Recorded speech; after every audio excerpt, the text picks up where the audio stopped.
Allahu Akbar. Allahu Akbar. Asyhadu an la ilaha illallah. Asyhadu an la ilaha illallah. Pekan terakhir ini, jagat maya dihebohkan dengan tayang perdananya film Siksa Neraka. Film produksi The Compain dan Umbara Brother Films. Diangkat dari komik legendaris, berdasarkan komik isi neraka. Digambarkan hanya sebagian kecil yang bisa digambarkan. Terlepas dari keterbatasan visual komik, namun dapat membuat komik Siksa Neraka menjadi komik legendaris yang fenomenal di masanya. Menampilkan berbagai macam penyiksaan umat manusia berdasarkan amal perbuatannya semasa hidup. Pertanyaannya sekarang, apakah film Siksa Neraka ini related sama komik dan tidak mengecewakan? Apakah visual siksaan neraka kengeriannya melebihi apa yang ada di bayangan para penonton? Terlebih yang telah membaca komiknya, pertanyaan ini akan terjawab di video ini. Sekadar informasi, budget 5 miliar rupiah dialokasikan untuk real set building, XR virtual screen dan CGI 3D animation. Diharapkan visual film tidak jauh berbeda dari visual komik legendaris tersebut. Untuk real set building, persiapan yang sudah dilakukan mulai dari AP, kerak bebatuan, serta berbagai penyiksaan neraka yang tidak dapat diambil secara live shooting.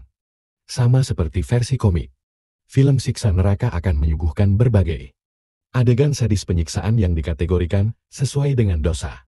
Tak perlu panjang lebar, rate film Siksa Neraka menurut aku sendiri, dari 1 sampai 10 maka nilainya 5 tadinya. Namun aku ganti 9. Ada hal menarik di sini yang akan saya jelaskan. Ya, saat aku menikmati film tersebut dari menit awal sampai akhir ekspektasi aku terlalu tinggi ya. Mungkin karena aku pecinta komik. Secara cerita keseluruhan film durasi 90 menit ini terlalu dominan drama.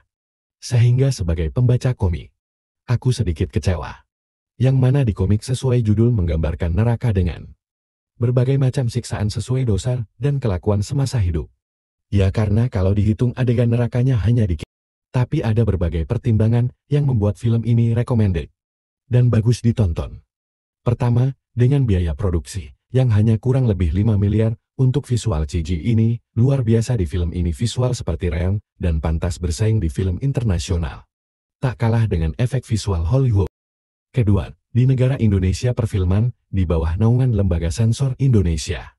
Jadi wajar saja scan nerakanya hanya sedikit. Karena kalau scan nerakanya panjang, bisa-bisa film ini dicegal tayang. Karena membuat trauma penonton dengan efek kengerian nonton 90 menit. Ya, mengapa bisa dicegal tayang? Belajar dari beberapa film Hollywood yang dicegah tayang di Indonesia karena terlalu sadis. Di bawah naungan Lembaga Sensor Film Indonesia, film Siksa Neraka sangat recommended untuk ditonton.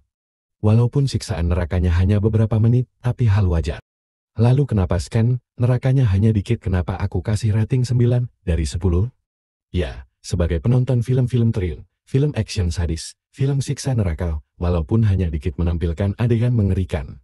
Tapi film ini menjadi film Indonesia yang mantap menurut aku, yaitu kembali ke selera tiap-tiap. Mantap, kenapa bisa? Padahal kan scan sadisnya cuman dikit. Ya justru, karena scan sadisnya cuman dikit gak kebayang kalau seninya neraka banyak saat di dalam studio sampai selesai. Aku merasa kurang greget, namun saat pulang aku selalu dibayang-bayangi kengerian neraka yang sadis. Bayangkan 1 hari di neraka sama dengan 1000 tahun di dunia. Nauzubillah min zalik. Mungkin itu alasan kenapa scan nerakanya dikit, karena kalau banyak pasti penonton akan pulang dengan trauma. Ada banyak pelajaran yang diambil dari karakter castnya. Dengan latar sebuah keluarga yang kuat agama, bapak yang tegas terhadap keempat anaknya. Ketika dosa tiap-tiap anak memiliki mimpi masing-masing, siapa sangka anak pertama yang kuliah di Jakarta, yang terlihat baik di keluarganya masuk neraka. Anak kedua yang terkenal alim dan baik di mata orang tuanya, ternyata memiliki pergaulan bebas terbawa arus di masa pubertasnya. Anak keempat seorang wanita yang terlihat alim, justru masuk neraka sementara anak yang ketiga masih terselamatkan. Ketiga anak ustadz itu mendapatkan balasan dosa masing-masing, tidak ada yang tersembunyi sesuai dari dosa-dosa mereka. Dari yang penipu, pesina, hingga anak munafik disiksa sejadi-jadinya. Pelajaran yang diambil, dunia hanya sementara, ada hari pembalasan. Pelajaran, bagaimana kita menjadi seorang anak. Pelajaran, bagaimana kita menjadi seorang bapak sebagai orang tua dalam mendidik anak. Doa mimin semoga kita semua dijauhkan dari api neraka. Amin ya Rabbil Alamin. So far so good. All talent aktingnya luar biasa. Berani mengambil adegan mengerikan seperti orang mati, dari dimandikan, dikafani, hingga adegan dipocong rebahan di kuburan.